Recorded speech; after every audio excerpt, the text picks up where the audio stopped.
Sa video po na ito ay pag-usapan natin ngayon ang isang bold prediction ni John Van Eck. Siya po ang CEO ng isa sa mga pinakamalalaking asset management firms at yan po ang Van Eck. Ayon po kay Ginoong Van Eck, inaasahan niyang aabot ang presyo ni Bitcoin sa mataas na presyong $300,000.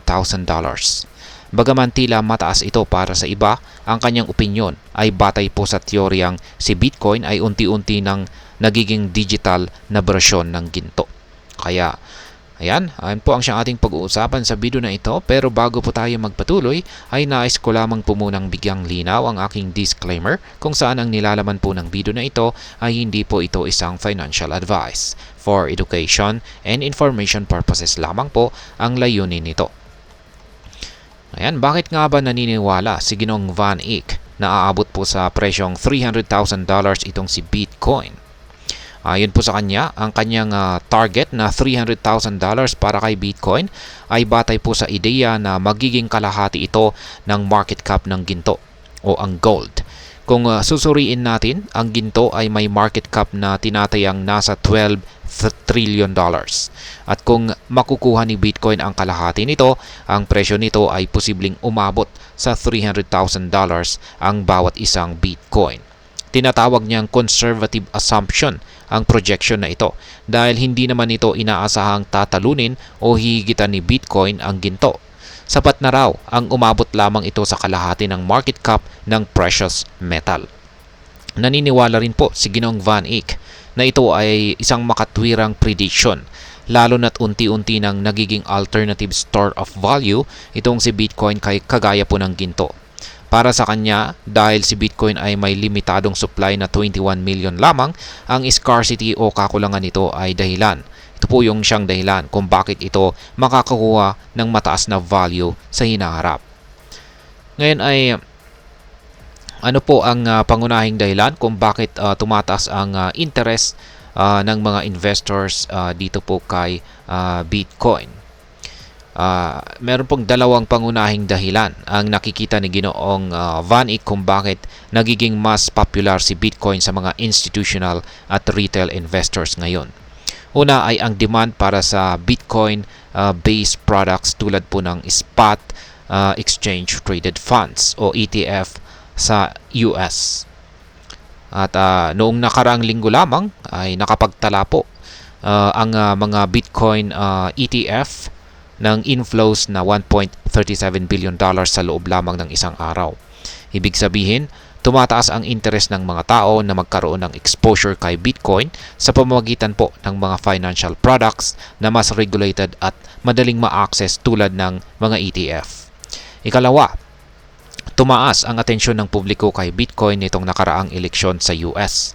Ang presence po ni Pangulong Donald Trump sa isang Bitcoin conference at ang mainit na usapin tungkol sa mga digital assets sa Ohio State race ay ilan lamang po sa mga patunay na si Bitcoin ay unti-unti nang nagiging bahagi ng mainstream financial discussions. Ito po ay mahalaga dahil nagpapakita ito ng mas malawak na pagtanggap sa crypto lalo na mula sa mga taong may posisyon sa gobyerno. Yan, matataas na posisyon sa gobyerno.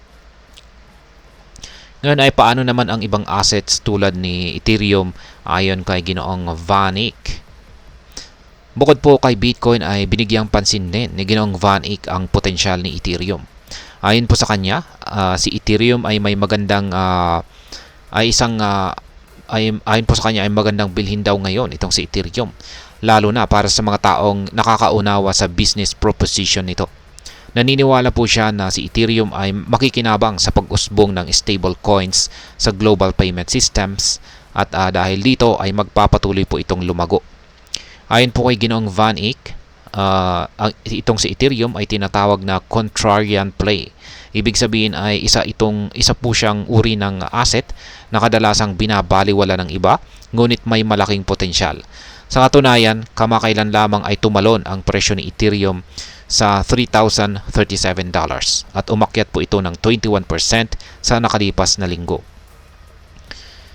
Ngayon ay ano naman po ang epekto ng mga prediction na ito ni Ginoong Van Eck sa atin na mga Pinoy traders?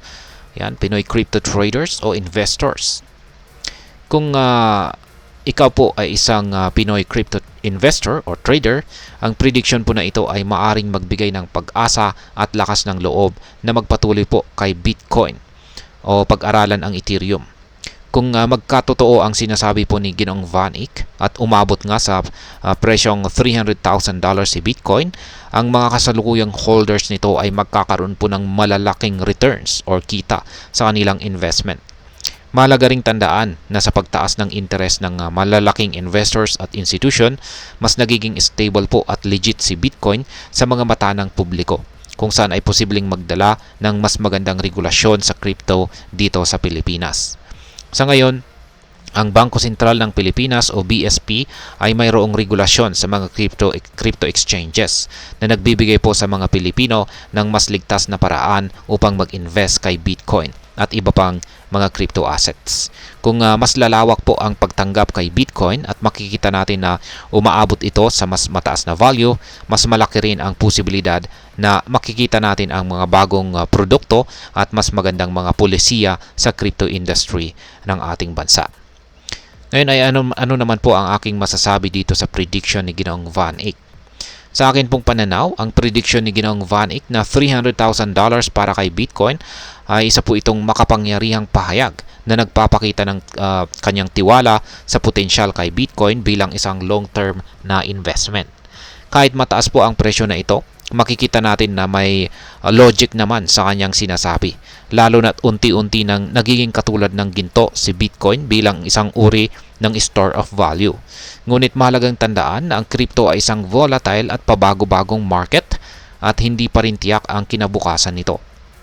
Para po sa mga Filipino investors, ang pinakamalaga ay ang pagkakaroon po ng tamang kaalaman bago mag-invest. Ang ganitong prediction ay nagbibigay po ng inspirasyon, ngunit mahalaga ring mag-diversify ng investments at maging handa sa risk ng crypto market.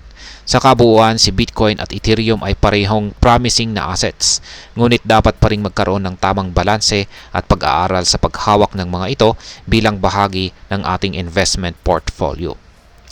At ayan, hanggang dito na lamang po tayo sa video na ito mga ka-crypto. Sana po ay inyong nagustuhan ang aking paliwanag sa video na ito. Kung inyo po itong nagustuhan, ay pakiclick lamang po ang like button nito. Marami pong salamat sa panonood. Ingat po tayo lagi at God bless po sa ating lahat.